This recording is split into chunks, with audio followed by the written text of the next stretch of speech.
Les amis, nouvelle saison de foot. On est parti pour discuter du Real Madrid. Je vous avais dit qu'on allait parler autrement que des clubs français. On va parler aussi des gros clubs européens. Et pour parler du Real Madrid, qui de mieux que Monsieur Alexane qui nous rejoint ici, qui nous fait l'amitié d'être là. Salut Alex. Ça va mon gars? La forme? Bah écoute, chaudement, hein, j'ai dû couper le ventilo pour la vidéo. Je transpire déjà, mais ça va, et ça me fait plaisir de te voir. Pour ceux qui ne le savent pas, bon, on se connaît depuis un petit moment avec Alex, sans rentrer dans les détails, ça fait un moment qu'on se connaît. On a chacun de chaînes manga à droite et à gauche aussi. Donc c'est cool aussi de se retrouver pour du foot, sachant que, bon, on a déjà débattu notamment sur Twitter avec l'Espagne. Un petit peu trop, ouais, un peu, ouais. On n'en parlera pas, la Coupe du Monde arrive bientôt, on aura l'occasion d'en débattre bien sûr. Oh, du coup, des amis, aujourd'hui au programme, déjà pour ceux qui ne connaîtraient pas Alex, à mon avis, bon, sur ma petite chaîne foot, tout le monde, tout le monde le connaît, mais quand bien même la vidéo, enfin sa chaîne sera en description, bien évidemment. Beaucoup d'analyses et de vidéos sur notamment le Real Madrid, mais pas que, hein. Tu rebondis aussi sur l'actualité du foot en général et notamment des gros Ouais, matchs européens, ou même tu vas faire la Coupe du Monde, j'imagine aussi avec l'Espagne, tout ça peut-être. ouais. Évidemment, la Ligue des Champions a un max, peut-être un peu la première ligue, la Ligue 1, ça dépendra évidemment du temps. Mais en général, j'essaie de parler un petit peu plus de choses maintenant que du Real et du Barça, donc on élargit un max, ouais. Ok, bah écoutez les gars, si ça vous intéresse, et je n'en doute pas, allez-y dans l'espace commentaire et dans la description. Au programme de cette vidéo, vous l'avez deviné du coup, le Real Madrid. J'ai quelques questions à poser à Alex, puisque c'est le spécialiste du club. Bien sûr, je suis le Real de loin, mais je ne suis pas supporter, donc j'ai pas la même analyse que quelqu'un qui est dedans toute la journée, comme pour moi avec l'Olympique lyonnais. Donc j'ai pas mal de questions à lui poser, et on va commencer directement concernant le mercato, Alex. Qu'est-ce que tu penses de ce mercato d'été? Est-ce que pour toi il est réussi, même s'il reste 15 jours, hein, donc il peut peut-être éventuellement encore avoir des Ouais. arrivées ou des départs. Je ne sais pas au niveau du Real ce qu'il compte faire. Mais est-ce que pour l'instant c'est une réussite ou plutôt une déception de ton côté? Pour moi, déjà, c'est une réussite parce qu'il faut pas oublier qu'on a passé quand même toute la saison avec une défense centrale décimée, avec Carvajal qui s'est fait les triples croisés, qui n'a pas été remplacé, avec des arrières gauches. Alors, de base, j'aime bien Fran Garcia sous un système à 5 défenseurs, mais à 4 défenseurs, c'était une passoire. Ferland Mendy toujours blessé. Donc, on a une saison très difficile. Euh, Au-delà du football qui était catastrophique, bah forcément, on n'avait pas de défense. Donc, on devait faire au mieux. Rudiger, il était au niveau de son genou, il était blessé depuis quand même novembre-décembre. Il a joué Ouais, c'est infiltré. vrai. Donc, en fait, on avait que Raúl Asensio qui était vraiment très fort et qui était une belle surprise pour le coup. Même si au mondial des clubs, il a été une belle passoire et il nous a beaucoup déçus. Mais aujourd'hui, maintenant, tu as enfin des joueurs qui récupèrent. Tu as Militao qui est de retour, mais tu as surtout des recrues. Donc, tu as Carreras qui fait enfin une référence à gauche. Tu as Alexander Arnold qui va avec Carvaral, tu vois, se disputer la place parce que Carvaral, attention, il revient à très très bon niveau. Dino Chen, mais excusez-moi, mais là, on a signé, je pense, une référence espagnole et même du football mondial pour les 10 prochaines années. Alors Ce mec, je l'ai pas vu, je l'ai pas vu incroyable. jouer en vrai. Je l'ai vu jouer sur FM parce que je joue pas mal à FM. Ah ouais, ok, ok, ok. Sur FM, c'est un crack. Dans la réalité, a priori, ça a l'air d'en être un aussi. Frérot, crois-moi, depuis le temps qu'on se connaît, Ouais. Dinochen, et je suis pas un maxeur, Dinochen, c'est un craquito. Le mec, il a une intelligence de jeu, une qualité de relance. Il accélère le jeu, mais comme en fait personne ne le fait depuis l'arrière-garde, c'est phénoménal. Et en plus, il intervient, c'est simple, sur Twitter l'autre jour, j'ai dit quoi? Dinochen, quand il intervient, il a le haki des rois. Il fait tomber les attaquants, il tranquillise la défense, et le mec, il est impérial, quoi. En plus, on a signé Mastantuono, une pépite argentine. Le mec, je suis sûr qu'il Ouais, va nous lui shooter aussi, sur FM, je très connais. très chaud. Et après, là où je suis un peu déçu par contre, c'est que j'espère quand même que sachant que dans un an, on va perdre Rudiger et David Alaba qui ne seront pas prolongés par le Real, qu'on signe peut-être en avance un défenseur central comme un Konaté, ce serait quand même bien, pour pas trop cher vu qu'il est en fin de contrat avec Liverpool dans un an. Et moi, ce que je voudrais surtout, ça sera mieux créatif. De base, moi, j'aurais aimé un Rodri, mais bon, avec les croisés, c'est compliqué. Il va avoir 30 ans. Le fait qu'on n'ait pas signé un Angelo Stiller, qu'on n'ait pas signé un, je sais même pas, déjà Zubimendi qu'on devait signer parce que Alonso, il le connaissait à l'époque de la Real Sociedad B quand il coachait là-bas. Bah, il est parti à Arsenal parce que c'était le profil qu'on attendait, quoi. Et aujourd'hui, c'est la régale déjà à Arsenal. Mais en Donc moi, DC, tu préfères Konaté à Saliba? Parce qu'il y avait des rumeurs Saliba qui, a priori, bah, c'est pas concrétisé, mais. c'est pas que je préfère, c'est qu'en fait, c'est une question de logique parce que Konaté il coûte beaucoup moins cher. Saliba, évidemment que je le préfère. Il est plus fort, plus Hmm. complet. Mais le problème de Saliba, c'est qu'il coûte trop cher. Et là, apparemment, il va prolonger à Arsenal. si c'est Garde pas déjà prolongé. fait. Ok. Donc en fait, le problème, c'est qu'il va coûter déjà de base. Là, aujourd'hui, pour 2 ans de contrat, il coûterait 100 millions. Donc imagine qu'en prolongeant, c'est 200 millions pour le sortir de là-bas. Vu les prix exponentiels qu'on a en ce moment, Ouais. surtout en première ligue, Saliba, c'est un rêve, mais c'est foutu, quoi. Tu vois ce que je veux dire? Faut être raisonnable. Et là, Alonso, il veut jouer avec une défense à 3 ou une En défense fait, l'idéal, classique? l'idéal, en fait, c'est que nous, au Real Madrid, on joue de base, on commence 4-4-2, 4-3-3. Mais en fait, tu remarques très vite que Tchouaméni, que Alonso adore. Et moi, j'avais déjà dit que Tchouaméni était quelqu'un de très fort en 2025 et que simplement il était bridé par Ancelotti, tout comme Kamavinga de base. Ouais. Mais Tchouaméni, il a ce rôle hybride défenseur central, milieu de terrain, qui permet de reculer dans la défense pour faire comme une défense à 3. Et en fait, il assure de la relance, il assure cette capacité d'anticipation, gagne beaucoup de duels, tu vois. Et après, il sait aller au milieu de terrain quand il le faut pour densifier le milieu, garder le ballon, ou simplement assurer cette présence, tu vois, et faire monter le bloc. Mais aujourd'hui, Chouameni, il a ce rôle hybride qui nous permet de jouer à 3 derrière. Après, si tu as Konaté qui vient, évidemment que Chouameni restera simplement milieu de terrain. Mais aujourd'hui, comme tu n'as pas Konaté ou un, milieu de terrain, ou un autre défenseur central de garantie, ben aujourd'hui, Chouameni, il a ce rôle hybride qui permet justement d'être polyvalent, tu vois. Et je trouve que Ah, c'est hyper intéressant ce que développe Alonso. Du coup, ça serait une petite formation hybride où quand tu n'as pas le ballon, tu as Chouamini qui redescend en troisième décès. Et quand tu es en phase de possession, il redevient un milieu de terrain. C'est un peu ça. Et même encore que, et encore que même dans les phases de position, c'est là où justement nos pistons ils vont grimper Mm. sur le terrain, un petit peu comme Frimpong et Grimaldo faisaient à Leverkusen, où tu les Leverkusen, ouais. vois soit prendre les côtés, et dans ce cas, Vinicius et l'autre ailier vont prendre le demi-espace gauche et droite, ou alors c'est au contraire Carreras et Arnold qui vont prendre les demi-espace gauche, demi-espace droit, et pour laisser le couloir à Vinicius et éventuellement l'autre joueur qui sera sur le côté, quoi. Et en fait, c'est super intéressant d'être en 3-5-2 en phase de possession ou à l'inverse en 4-4-2 en phase de non-possession. Et franchement, ça permet cette solidité qui nous manquait l'année dernière, tu vois. Et aussi cette explosivité qui nous manquait. Ouais, je vois, je vois. Après, tu sais qui va être titulaire du coup en défense centrale d'après toi? Parce que là, Pour moi, je partirais sur Militao. Euschen, c'est sûr, il bouge pas, titulaire indiscutable. il est Et je côté pense gauche ou côté droit, Chen? côté gauche. Côté Côté gauche, gauche. ok. Et je pense que ce sera plutôt Militao pour l'instant, parce que Militao, il a enchaîné 2 fois titulaire en amical là. Ouais. Rudiger, il est suspendu de toute façon pour le match de ce soir. Ouais, puis Par rapport à ce qu'il a fait en Rudiger, Copa je del pense Rey. qu'il commence à être un petit peu en phase descendante, non? De ces dernières Ouais, oui, semaines. Après, oui. bon, il était blessé, mais Après, le problème, c'est qu'en fait, Rudiger, c'est tout ce que Alonso n'aime pas. Dans le sens où, tu vois, je sais pas ça si t'as déjà vu un annonce. match du Real, où Rudiger, en fait, des fois, il sort de sa position. Tu sais pas ce qu'il fait. Il sort de sa position et il se prend pour un défenseur central volant qui va faire un pressing au milieu de terrain. Et du coup, souvent, comme il le fait n'importe comment, on se Ça fait fait un trou contrer. derrière. Ouais. Et ça fait un trou. Et le nombre de buts qu'on a mangé ou d'occasions qu'on a mangé parce que Parce qu'il est monsieur, sorti. ouais, Ouais. et qui mettait dans la merde Asensio derrière ou Tchouaméni, et ben ça, Alonso, il a pas kiffé parce il a fait la même chose au mondial des clubs. Et Alonso, il a pas kiffé. Donc en fait, aujourd'hui, Rudiger, au-delà de son statut, comme je t'ai dit, qui va sûrement partir en 2026 après la Coupe du Monde, ben le Real, forcément, il préfère que Alonso privilégie les Asensio, peut-être Joan Martinez qui joue Castilla, mais qui revient de ses croisés aussi, qui va revenir à bon niveau, je pense. Mais surtout, Hutchinson, Militao, tu vois. Ouais. Ouais. Bah, ça paraît logique, globalement. Tu mises Euh, sur les jeunes et l'avenir, quoi. Bah ouais, parce que tu commençais à avoir un effectif assez vieillissant. C'était le problème sur les dernières années, avec Modric aussi qui est parti. Et Euh, encore que Modric, tu vois, c'était le meilleur milieu de terrain qu'on avait sur la fin de saison.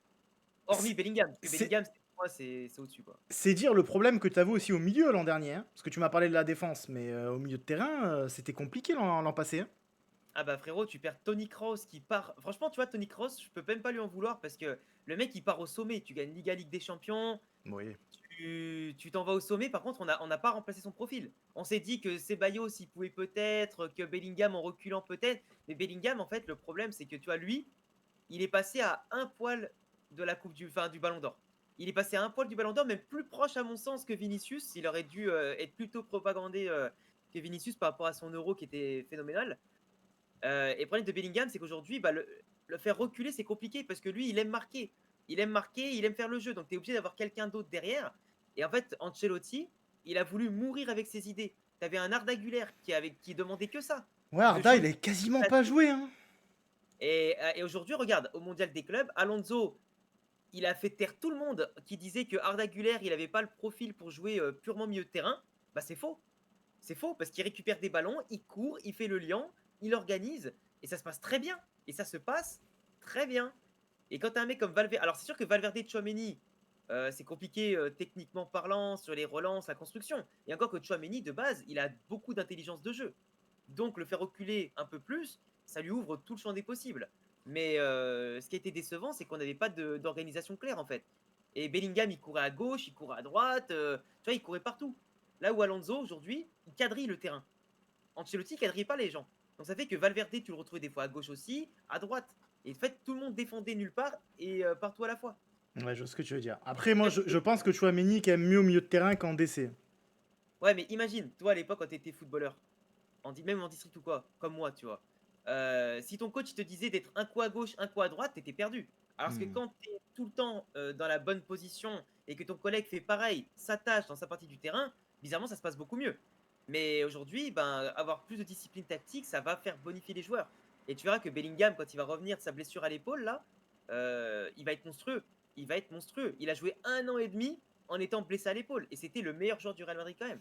Il sera Donc, dispo pour le match de ce soir? Parce qu'au moment où on tourne, le Real va jouer ce soir son premier match de championnat contre Osasuna à domicile. ah, Bellingham, il revient en octobre. En octobre. Ouais, Donc, bah, tu sais, c'était même pas une luxation qu'il avait à l'épaule, hein, c'était plus grave que ça. ouais, ok, je pensais pas qu'il avait eu une blessure aussi importante pour le coup. Mais tant mieux, Ah ça ouais, va lui faire du bien. Ça va lui permettre de couper, mmh, physiquement de revenir au top. Et je pense que ça va lui faire du bien. Et puis bon, le Real n'a pas besoin de Bellingham en début de saison. Ça devrait bien se passer quand même. oui, Ça... pour 10 matchs, ça va. Mais après, tu verras que lui, quand il sera de retour, pour moi, c'est le meilleur joueur du Real. Donc quand il sera là, la différence va être all time. Et en plus, entre-temps, ça permet justement à Mastantuono et Arda Güler d'avoir un peu plus d'espace et de progresser de fou, tu vois. Donc c'est parfait. Ouais, je regarde la compo là lors du dernier match que vous avez fait. T'as Carreras qui a joué latéral gauche. Oui, parce qu'en fait, il est latéral gauche de base. Mais après, quand tu rentres dans les phases de piston, comme je t'ai dit, Tchouaméni va reculer. Oui, il va passer Ça va pseudo-ailier quoi. décaler. En fait, Arnold va être dans ce rôle de piston droit et Carreras, lui, va grimper. Et en fait, Carreras, on l'a vu, hein, ses percées, ses tentatives à chaque fois de dribble, de combinaison avec Vinicius, que ce soit dans l'axe ou sur le côté, c'était vraiment incroyable. C'était vraiment incroyable. Il y a des belles promesses en tout cas qui ont été faites. Il avait joué dans ce style de À Benfica, rôle-là, Carreras, à Benfica? ouais, à Benfica, de base, il joue à 4 derrière. Ok. Et il avait Pocket Lamine Yamal, on s'en rappelle. On Le- s'en rappelle. Si ça peut envoyer un petit tacle à Barcelone, on est toujours présent. Bon, on va passer à la seconde Exactement. question parce que sinon on va pas s'en sortir. On a déjà 12 minutes de vidéo. C'est terrible les amis. D'après toi, quel est l'objectif prioritaire cette saison pour le Real Madrid? La Liga ou la Ligue des Champions? Ou les Pour deux? moi, alors la Ligue des Champions devrait être l'objectif, mais pour moi, la Liga, ça devrait l'être parce que la Ligue des Champions, faut pas se mentir, on vient d'avoir un nouveau coach, tu as des nouveaux joueurs. Aller affronter le PSG, Manchester City, Liverpool, tout ça, qui ont plus de certitude que toi, ça semble compliqué. Alors que, après, tu peux le faire, hein, on l'a gagné en 2022-2024, dans des situations qu'on connaît tous, mais avec la hargne. Mais aujourd'hui, tant que le football d'Alonso se met en place, pour moi, il faut au moins 1 an. Et donc, pour moi, aller gagner la Liga pour reprendre la couronne au Barça, c'est la priorité, je pense. Ok, ouais, je suis plutôt d'accord avec toi, même si quand tu t'appelles Real Madrid, tu as toujours comme objectif de gagner la Champions League. Mais je pense que ouais, ça sera déjà pas Si mal Ligue de des Champions en récupérer. 10 ans, si Ligue des Champions en 10 ans, je pense qu'on peut en laisser à d'autres pour l'instant. Oui, tu peux. Mais, mais dans le vestiaire, je pense qu'ils se disent, Oui, bien, ils après, si on peut partent la prendre, dans tant mieux, hein. l'objectif. Hein? Si on peut la prendre, on va aller la chercher, Ah, hein. bien Mais sûr, bien sûr. Mais c'est vrai que ça me paraît déjà cohérent d'aller récupérer le titre, un titre ouais. national pris par nos amis barcelonais l'an dernier. Et puis voir ce qui se passe en Champions League au courant de l'année, voir si ça prend. Mais oui, c'est la première année d'Alonso, donc il va falloir un petit peu de temps quand même. Puis il y a des nouveaux joueurs, nouvelle génération entre guillemets qui arrive aussi à Madrid. Donc à voir, effectivement. Troisième question, mon petit Alex, quel joueur sera la vraie star de la saison, d'après toi? J'ai envie de te dire Arda Güler, mais comme je te l'ai dit, pour moi, Bellingham, c'est le meilleur joueur. Donc je pense que quand il va revenir, il va nous choquer. Et avec l'Angleterre, ça va être pareil, à la Coupe du Monde, il va nous choquer. Et je pense que, tu sais quoi, top 3, je dirais Bellingham, Arda et Hutchinson. Après, je mets pas Mbappé dedans, parce que Mbappé, bah, on l'a vu, après, c'est que tu marques 50 buts, mais tu nous fais pas gagner. Ça détruit le bilan, quoi. Donc Mbappé, moi, je demande qu'à être surpris. Vous savez que, pour certains, que je suis pas le plus fan d'Mbappé, mais j'attends de voir s'il est capable de franchir un cap au niveau du pressing. Et peut-être qu'à ce moment-là, je le mettrai, si je vois qu'il fait les efforts et qu'il est important, on en reparlera. Mais après, c'est l'année de Coupe du Monde. Et on connaît Kylian les années de Coupe du Monde, quoi. Ouais, ouais. Est-ce que justement il va pas lever le pied pour essayer d'avoir comme objectif de récupérer. Après, il lui manque la Champions League dans. Après, au contraire, lui, les années de Coupe du Monde, il est toujours très chaud. Hein. 2018, 2022, c'est son prime. Ouais, Hein. ouais, ouais, ouais, ouais, ouais, c'est vrai, c'est vrai. Franchement, hein. C'est vrai, et je demande que ça pour que la France puisse faire un grand parcours en Coupe du Monde. Mais j'ai du mal à croire au retour de Mbappé. Hein. Ça fait maintenant un petit moment qu'on l'a pas revu. Bon, certes, en termes de stats, rien à dire. Moi, c'est plus Vinicius qui m'inquiète. Hein, parce que Vinicius, là, avec le Real, la prolongation, elle est loin. Donc, l'Arabie Saoudite qui offre 300 millions pour le voir. Mais lui, il veut pas y euh, aller, hein, lui, il veut pas y aller. Enfin, il veut pas y aller parce pour qu'il sait l'instant. qu'il a le niveau pour tout casser en Europe et qu'il peut marquer l'histoire du Real pour toujours. Mais le truc, c'est que là, son entente avec Vinicius, avec Mbappé, pardon, ça marche pas. Donc en fait, si les deux ne fonctionnent pas ensemble, il y aura forcément un choix à faire. Et aujourd'hui, tu as Rodrigo qui a été annoncé partant, qui finalement va rester. Et pour moi, Vinicius est plus proche de partir que Rodrigo. Hein. Si Mm. jamais la prolongation ne se signe pas, en 2026, il s'en va. Hein, parce Moi, qu'il aura plus de ce contrat. qui me tue, c'est de voir Mbappé en neuf alors qu'il est meilleur à gauche. Ouais, mais le problème, c'est que Vinicius, de base, avant qu'Mbappé arrive l'année dernière, Vinicius, c'était lui le meilleur du monde à gauche. Donc tu peux pas mettre Mbappé à la place du meilleur joueur à gauche, tu vois, qui aurait dû avoir le ballon d'or de base. Mais bon. Qui jouait neuf l'année où il n'y a pas Mbappé? C'était qui là en neuf? On avait Rossellou. Ah Et on ouais. avait Bellingham qui était faux neuf, quoi. Ah ouais. En fait, on jouait sans neuf. On a gagné la Ligue des Champions sans neuf. Faut dire la vérité, quoi. Au bout d'un C'est une moment, dinguerie quand même. C'est une dinguerie. En ouais. vrai, c'est une dinguerie. Bon, bah écoute, on verra bien. En tout cas, nouvelle question.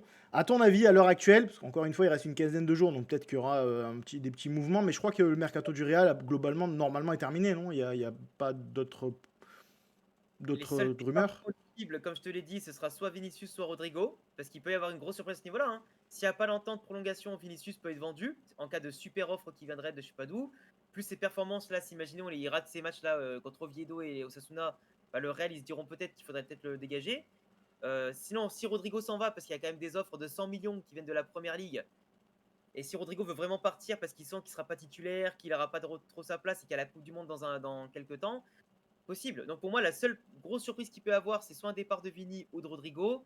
Et en termes d'arrivée, ben là, je vois personne sur le marché en tant que milieu de terrain pour nous renforcer, surtout à des prix accessibles. Et pour ça, pour avoir un prix accessible, il faut faire une grosse vente. Donc en fait, à part un Konaté qui viendra en défense par surprise pour 20 ou 30 millions, il y a pas de possibilité si t'as pas de grosse vente, quoi. Fair play financier oblige. Ouais, ok, je vois. Moi, je pense plus que Rodrigo va partir que Vinicius. J'ai du mal à imaginer Vinicius partir à 15 jours de la fin du mercato. Hein. Et Vinicius, comme je te l'ai dit, s'il doit partir, ce serait après la Coupe du Monde. Parce qu'il aura plus qu'un an de contrat et s'il prolonge Ouais, pas, il sera vendu obligatoirement, quoi. ouais, je pense qu'il va faire une dernière année, puis selon comment ça se passe. Il Après, part, qui va être capable d'acheter Vinicius en Europe? bah, City, United, tu sais, il y a toujours des pigeons en première ligue. Hein. Bah, United, ouais, surtout. 200 millions, il y va. Hein. 200 000. Ou alors, après la Coupe du Monde, il part en Arabie Saoudite. Oui, c'est aussi possible. C'est possible. À ton avis, Alex, pour cette dernière question de cette vidéo spéciale sur le Real Madrid, combien de trophées le Real va soulever en 2025-2026? Je te rappelle que Attention. l'an dernier, on était en lice sur 7 trophées. J'avais dit on prendra au moins 4. On en a eu que 2, les deux plus pourris. Mondial des clubs, le petit, et la Super Coupe d'Europe. Là, cette année, on est engagé sur 4 compétitions. Donc Super Coupe d'Espagne, Ligue des Champions, Liga, Copa del Rey. J'espère qu'on en prendra au moins 2. Au moins 2. Lesquels? Et je pense qu'on prendra Liga et Super Coupe d'Espagne. Liga et Super Coupe d'Espagne. Ouais. Copa del Rey, on est maudit dans cette compétition. C'est pas notre compétition, la Copa del Rey. Voilà. Même si une vengeance contre le Barça qui nous a battu en finale la dernière fois, ça serait pas mal. Mais je pense que la Copa, c'est un peu la coupe qui va passer entre les mailles. Et je pense que la Ligue des Champions, la marche sera un peu trop haute cette année, je pense. Ok, bon, moi je me méfie toujours du Real, même quand on pense qu'ils sont pas favoris, ils vont être présents en Champions League. Évidemment. C'est terrible, mais c'est ainsi. Eh bien écoute, je pense qu'on a fait globalement le tour. La vidéo fait une vingtaine de minutes. Je pense que le format est ok. On aurait pu encore parler bien plus longtemps, mais bon, ça se prête pas trop au format vidéo. À l'occasion, t'as dit? Ça sera l'occasion de faire d'autres vidéos comme ça. Exactement. Et puis comme ça, on pourra revoir aussi ton avis en début de saison, et puis peut-être aussi en milieu de saison.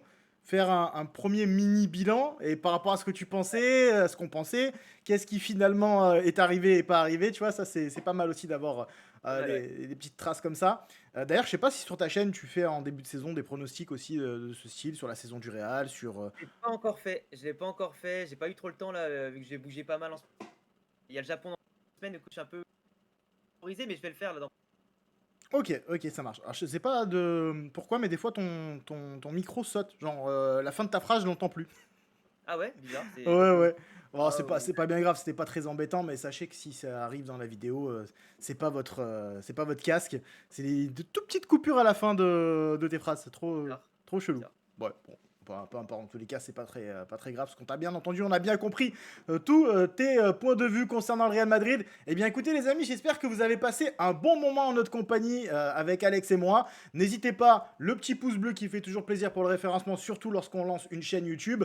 Le petit commentaire pour éventuellement, bien évidemment, rebondir sur toutes les questions que j'ai posées à Alex. Vous pouvez y répondre dans l'espace commentaire et donner votre avis. C'est fait pour. Et puis, bah, n'hésitez pas à aller checker la vidéo et la chaîne d'Alex, surtout qui sera en description de cette petite vidéo à pas piquer des hannetons si vous Mmh. souhaitez avoir toutes les informations, notamment sur le Real Madrid, mais pas que. Alex, maintenant, ça fait combien de temps que tu fais ta chaîne foot?